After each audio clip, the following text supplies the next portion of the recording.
இது போன்ற சுவாரஸ்யமான புது புது தகவல்களை தெரிஞ்சுக்க தமிழ் ஜனம் சேனலை உடனே சப்ஸ்கிரைப் பண்ணிக்கோங்க. அமெரிக்காவின் சுற்றுலா நகரமான லாஸ் வேகாஸில் உள்ள கிளார்க் கவுண்டியில் கடந்த ஜூன் மாதம் மட்டும் தவணைகள் செலுத்தாததன் காரணமாக 200 பத்திரங்கள் தாக்கல் செய்யப்பட்டதாக கூறப்பட்டிருக்கிறது. இது கடந்த ஆண்டின் இதே மாதத்தை ஒப்பிடுகையில் 32% அதிகரித்துள்ளதாக நெவாடா பல்கலைக்கழகத்தின் ஆராய்ச்சி அறிக்கை கண்டறிந்துள்ளது. வீடு உள்ளிட்ட ஒரு குறிப்பிட்ட சொத்தை கடன் பெற்று வாங்கிய உரிமையாளர் அதற்குரிய தவணை தொகையை செலுத்த தவறும் பட்சத்தில் அந்த சொத்தை ஜப்தி செய்யும் வகையில் தவணை தவறுதல் பத்திரங்கள் தாக்கல் செய்யப்படுகின்றன. தெற்கு நெவாடாவில் சுற்றுலா பயணிகள் வருகை சரிந்தது. அதிக வட்டி விகிதம், கட்டணங்கள் மீதான உலகளாவிய பொருளாதார ஸ்திரத்தன்மையற்ற நிலை உள்ளிட்டவை இந்த நிலைக்கு காரணமாக அமைந்துள்ளதாக அறிக்கை சுட்டிக்காட்டியிருக்கிறது.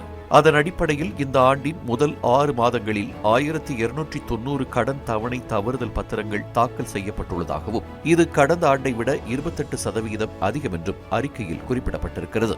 இந்த எண்ணிக்கையில் பெரும்பாலானவை சொந்த வீடு வாங்கியவர்களிடமிருந்து பெறப்பட்டுள்ளதாக அறிக்கையில் தெரிவிக்கப்பட்டிருக்கிறது. சுற்றுலாத்துறையில் ஏற்பட்ட சரிவால் லாஸ் வேகாஸில் வேலை வாய்ப்பின்மை விகிதம் தேசிய சராசரியை விட அதிகரித்துள்ளதாகவும் இதன் மூலம் உள்ளூர் பொருளாதார நிலை பெரும் சவாலை சந்திக்கும் என்றும் அறிக்கை சுட்டிக்காட்டியிருக்கிறது. இந்நிலையில் லாஸ் வேகாஸ் மக்களின் இந்த நிலைமைக்கு அதிபர் டிரம்பின் தவறான கொள்கை முடிவுகளால் ஏற்பட்ட பொருளாதார நெருக்கடியே முக்கிய காரணம் என பொருளாதார நிபுணர்கள் கருத்து தெரிவித்துள்ளனர்.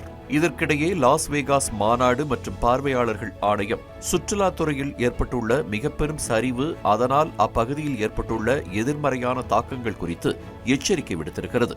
குறிப்பாக அண்மையில் நடந்த லாஸ் வேகாஸ் மாநாடு மற்றும் பார்வையாளர்கள் ஆணைய இயக்குநர்கள் குழு கூட்டத்தில் சர்வதேச உறவுகள் குறித்து நிர்வாக ரீதியாக எடுக்கப்பட்ட சில முடிவுகள் சுற்றுலாத்துறையில் வீழ்ச்சியை ஏற்படுத்தியிருப்பதாக ஆணைய தலைவர் ஸ்டீவ் ஹில் குற்றம் சாட்டியிருக்கிறார்.